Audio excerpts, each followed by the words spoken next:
ஸ்ரீ குருப்பியோ நம. பெரிவாச்சரணம். ஹரஹர சங்கர, ஜெய ஜெய சங்கர. மூர்த்தி நாயனார் தான் பார்த்துன்னு இருக்கோம். அந்த கல்லில் தன்னுடைய முழங்கையை சந்தன கட்டையாக வச்சுட்டு கேட்குறாரு. நரம்புலேருந்து அப்படியே ரத்தம் பீரிண்டு வருது. இதுக்கு மேலே பக்தனுடைய துயரத்தை பார்த்துட்டு இருப்பார் சிவபெருமான். அசிரீரி குளிக்கிறது. மூர்த்தி நாயனார், அவர் இன்னும் நாயன்மார் ஆகலை இல்லையா? மூர்த்தி நிறுத்திக்கோ, நீ ஒரு பெரிய கைங்கரியம் பண்ணணும், பரிசு உனக்கு பெரிய பரிசு காத்துன்னு இருக்கு, இப்படி நீ உன்னோட உடம்ப வருத்திக்காத அப்படின்னு அசிரீரி சொல்லிட்டு மறைச்சு. மக்களுக்கெல்லாம் ஒரே என்ன பண்ணுறதுன்னு தெரியல. எல்லாரும் பார்த்து நிற்கிறா.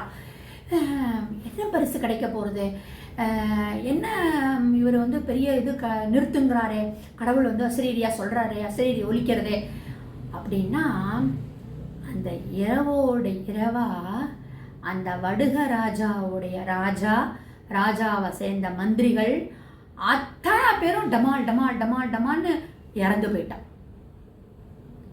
கடவுள் என்னுடைய பக்தனுக்கு ரத்தம் வரவழிச்சியா நீயே, வரவழிக்கிற அளவுக்கு துன்புறுத்திட்ட பத்தியா நீயே அப்படின்னு நினைச்சாரு.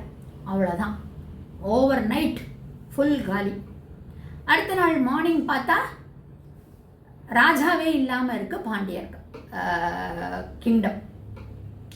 இந்த மாதிரி ராஜாவே இல்லாமல் இருந்தால் வாரிசும் கிடையாது யாரும் அப்படின்னா ஒரு சில விதிமுறைகள் இருக்குது. எப்படி நெக்ஸ்ட் ராஜாவை எலெக்ட் பண்ணுறது அப்படின்னு சொல்லிட்டு என்னென்னா, இந்த பட்டத்து யானை என்ன பண்ணுவாளாம், கண்ணை கட்டி விட்டுருவாளாம். அதனுடைய தும்பிக்கையில் ஒரு மாலையை கொடுத்துருவாளாம். அது யார் கழுத்தில் போடுறதோ அவள் தான் அடுத்த ராஜா அப்படிங்கிறத மாதிரி தான் அந்த ரூலில் இருக்குது. இவன் என்ன பண்ணுறா, நெக்ஸ்ட் டே மார்னிங் இவர் மூர்த்தி வீட்டுக்கு போயாச்சு. மூர்த்தி நாயனார் வீட்டுக்கு போயாச்சு. அந்த ரத்தம் இதெல்லாம் வழிஞ்சிருக்கெல்லாம் எல்லாத்தையும் மருந்தெல்லாம் போட்டுட்டார். அடுத்த நாள் காலையில் ஆஸ் யூஷுவல் மறுபடியும் தேக்கிறதுக்காக வந்துவிட்டார் கோவிலுக்கு. அவரை தேடின்னு எல்லாரும் வந்தாச்சு கோவிலுக்கு, மக்கள்லாம் நல்லா வந்தாச்சு எல்லாரும். அப்போது இந்த மந்திரிகள்லாம் என்ன பண்ணுறா, அந்த பட்டத்து யானைக்கு கண்ணை கட்டி அந்த மாலையை கொடுத்து கையில் கொடுத்து வீதி விழாவில் இந்த நியூஸ் எல்லாம் பரவுறது. எல்லா மக்கள்லாம் பிரஜைகள்லாம் அப்படியே கூடி நிற்கிறா. என்ன நடக்க போகிறது, யாருக்கு இந்த மாலை போட போகிறது, இந்த யானை பட்டத்து யானை பார்த்துட்டே இருக்கிற போச்சு. இந்த கோவிலுக்குள்ளே நுழையிறாரு மூர்த்தி நாயனார். அவருடைய கழுத்தில் இந்த யானை போட்டு கொடுத்த மாலை. அவருக்கு ஒன்றுமே புரியல. உடனே எல்லாரும் அவரை மன்னன்னு ஏற்றுண்டாச்சு. அப்போ அவர் சொல்கிறார், நோ நோ நோ, இந்த சான்ஸே இல்லை. நான் ஒரு சாதாரண மனிதன், கைங்கரியம் பண்ணிட்டு இருக்கக்கூடியவன். அவருக்கு கல்யாணமும் ஆகலை, கல்யாணம் பண்ணிக்கிறதுல விருப்பமும் இல்லை. பஞ்சாட்சரம் சதா சொல்லிட்டு ருத்ராட்சத்தை வேர் பண்ணிட்டு ஜடா முடியோட ஒரு சன்னியாசி மாதிரி தான் தன்னோட லைஃப்பை அவர் லீட் பண்ணிட்டு வந்தார். நாயன்மார்கள்லேயே சன்னியாசி மாதிரி இருக்கக்கூடியவான்னு பார்த்தா சுந்தரமூர்த்தி நாயனார், மூர்த்தி நாயனார் தான். இப்போ இந்த மாதிரி சொன்ன உடனே ஒரு ராஜானா ஒரு ஆபரணம் போட்டுக்கணும், அந்த க்ரௌன் வச்சுக்கணும், இதெல்லாம் ஒரு so many things are there இல்லையா? இவர் சொல்லிட்டார், சான்ஸே இல்லை, நான் இது மாதிரிலாம் பண்ணவே முடியாது எனக்கு அப்படின்ட்டார். இப்போ மந்திரிகள்லாம் சொல்லிட்டா, இல்லை இல்லை, இந்த மாதிரி பட்டத்து யானை உங்களை தான். அப்போது அங்கே கூடியிருந்தவெல்லாம் சொல்கிறா, மூர்த்தியே நேற்றுக்கு நைட் அசிரீரி ஒலிச்சுதா இல்லையா, உனக்கு ஒரு பரிசு கிடைக்க போகிறதுன்னு சொல்லிட்டுன்னு நீ சைவ மதத்தை தழைத்து ஓங்க வைக்க போகிறேன்னு சொல்லி அசிரீரி சொல்லித்தா இல்லையா, இதுதான் பரிசு உனக்கு. நீ ராஜாவா முடிசூடிண்டு சைவத்தை தழைத்து ஓங்கிறதுக்கு ஆஸ் அ ரூலராக நீ ரூல் பண்ண ஆரம்பிச்சுடு அப்படின்னு மக்கள் எல்லாம் ஜெய ஜெய ஜெயன்னு சொல்ல உடனே, சரி ஒரு கண்டிஷன், நான் இந்த மாதிரி ஜடா முடியோட தான், இந்த மாதிரி ஒரு ஒரு துறவி மாதிரி தான் நான் இருப்பேன், இப்படி நீங்கள் என்னை அக்செப்ட் பண்ணிக்கிறதா இருந்தால் நான் ரூல் பண்ணுறேன் அப்படின்ற. எல்லாரும் அதோட வேற என்ன வேணும் இல்லையா, ரூல் பண்ண ஆரம்பிச்சுட்டார். கேட்கவே வேண்டாம், ராஜ்யம் சுபிக்ஷமாக இருந்தது, சைவ மதம் தழைத்து ஓங்கியது. எவ்ரிவேர் பாண்டிய மதுரை மாநகரமே பொன் நிறைந்த பூமி அது, அதில் கேட்கவே வேண்டாம். ஸோ இன்னும் செழிப்பு நிறைய எல்லா இடத்துலையும் ஸ்ப்ரெட் ஆச்சு.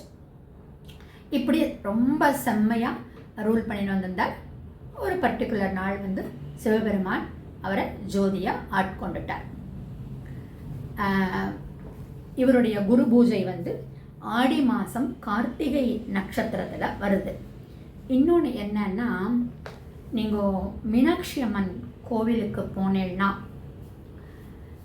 இத்தனை நாள் பார்க்காதவா, நானும் பார்த்ததில்லை, இப்போ இது சொன்னதுக்கப்புறமா எனக்கு இன்ஃபர்மேஷன், எனக்கு அம்பாள் சன்னதிக்கு நேராக இருக்கக்கூடிய கொடிமரத்தில் வலதுகை பக்கம் அந்த கிச்சன் இருக்கும், அதுக்கும் இந்த கொடிமரத்துக்கும் நடுவில் இன்னைக்கும் அந்த மூர்த்தி நாயனார் தேய்ச்ச அந்த கல் அங்கே வச்சிருக்கு. அதை ஆப்பர்ச்சுனிட்டி நெக்ஸ்ட் டைம் கிடச்சிதுன்னா அதை ஒரு அடியார் இல்லையா, நாயன்மார் இல்லையா, அதை வந்து நம்ம சேவிச்சுட்டு வரணுன்றது தான் ஒரு இன்ஃபர்மேஷனாக நம்மளுக்கு. கொடிமரத்துக்கிட்டக்க வலதுகை பக்கம் அந்த கருங்கல் வந்து இன்றைக்கும் இருக்குது. ஸோ ஒரு துன்பம் கொடுத்து அவருடைய கையையே முழங்கையே சந்தனக்கட்டையாக தேய்ச்சிண்டு சைவத்தை பஞ்சாட்சர மந்திரத்தை நமச்சிவாயங்கிறத ஒரு இது ஸ்ப்ரெட் பண்ணி ஒரு நல்ல விதமாக ரூலிங்கும் பண்ணினார் அப்படிங்கிறது தான் ரொம்ப முக்கியமான ஒரு நம்மளுக்கு தெரிஞ்ச இவருடைய கதையிலேருந்து நம்ம தெரிஞ்சுக்க வேண்டியது. பக்தி நம்ம சின்சியராக பண்ணினோம் அப்படின்னா கடவுள் வந்து நம்மளை ஆட்கொள்வார். அதுதானே சிவபுராணமும் சொல்கிறது, நாதன் நமச்சிவாய வாழ்க, நாதன் தான் வாழ்க.